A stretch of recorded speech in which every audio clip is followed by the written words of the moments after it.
So, you locked a Sentinel. Now, you're expected to lock down a site, control the flank, and clutch rounds. But often, the role feels slow, maybe even boring. Sentinels can struggle to make an impact, especially when you're stuck waiting for action or unable to help with site entries on offense. In this video, I'll show you how to break out of that cycle and make a real difference as a Sentinel, on both offense and defense.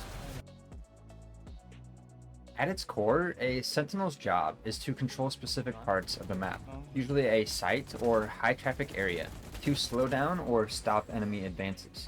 This often means lurking to control enemy movement or holding ground so that your team can focus elsewhere with fewer risks. A Sentinel's key responsibilities on defense are to hold down sites, delay enemy pushes, and use utility to get intel. On offense, you want to watch the team's flank, create safe spaces for rotations, and push strategically to gather intel or disrupt the enemy. But this is where things can get frustrating. You're supposed to lock down your site, but all four of your teammates can't lock down theirs. Or on offense, when your team needs to entry, but you simply aren't made to do it. It's easy to feel sidelined, since most Sentinel utility isn't built for leading the charge onto a site. These kinds of challenges can make the Sentinel role feel passive, like you're just waiting for something to happen. One of the best ways to have a bigger impact is to break free from rigid setups. Instead of placing all your utility on one site, spread it out to give your teammates a stronger chance to win a gunfight.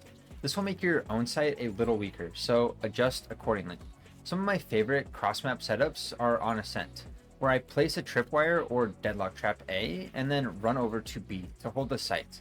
This helps my team on both areas.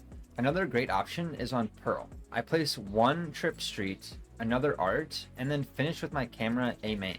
This helps me control 75% of the map.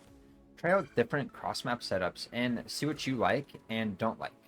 As a Sentinel on offense, think of lurking as a way to actively disrupt the enemy's defense. Don't just sit back and hold. Instead, push strategically to claim valuable territory and gather intel. This might mean taking a little more risk and getting into deeper positions. Engaging the enemy early on can often force them to split their attention, which creates openings for your team.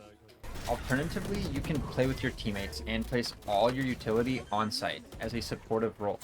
Many Sentinels are actually very effective at controlling a site with full utility, rather than playing a lurker role or holding the flank. Characters like Deadlock and Vice, for example, can have a huge impact if they're allowed onto a site with all their utility ready to support the team. If you find yourself waiting around on defense while your teammates handle all the action, it's time to rethink your approach. Set up utility to benefit your teammates in high traffic areas and consider rotating if you know where the enemy likes to push. This keeps you involved in the action and makes it much harder for the enemy to ignore your presence. Without the right tools for entry fragging, Sentinels can feel weak on offense. Play with your team some rounds and play away others. By positioning yourself strategically, you can make it much harder for the enemy to focus on the main push.